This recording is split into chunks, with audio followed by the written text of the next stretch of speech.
Education matters in Vermont. A handful of lawmakers met with state leaders to discuss a path forward for Vermont state colleges as they grapple with financial troubles and other issues worsened by the pandemic.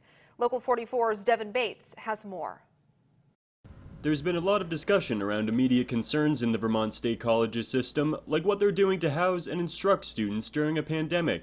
But educators are also keeping the spotlight on issues they feel have gone unaddressed for years and telling the legislature it's time to step up. This lack of state support has led to our death by 1,000 cuts, and that's where we currently stand. We can no longer serve the public good without resources from the state, and trying to stay afloat through more cuts in staff and faculty is no longer feasible.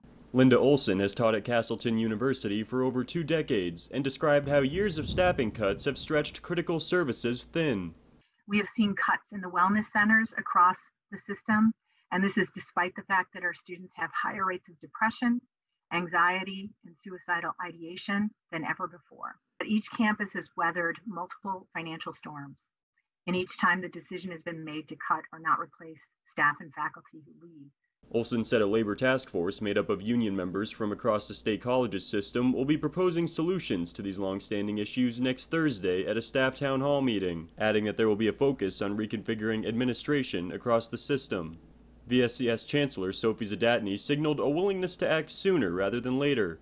Our hope is to use this current crisis to really transform and transition the Vermont State Colleges into it for the future, to set us up better for the future, because I think change needed to happen before, but change is extremely difficult, particularly in higher education, which is not known for moving swiftly.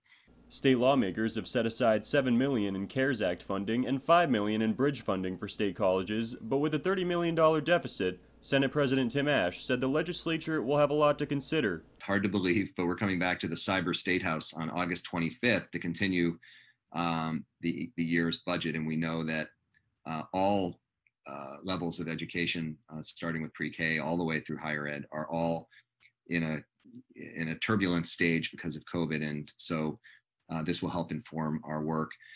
Devin Bates, Local 44 News.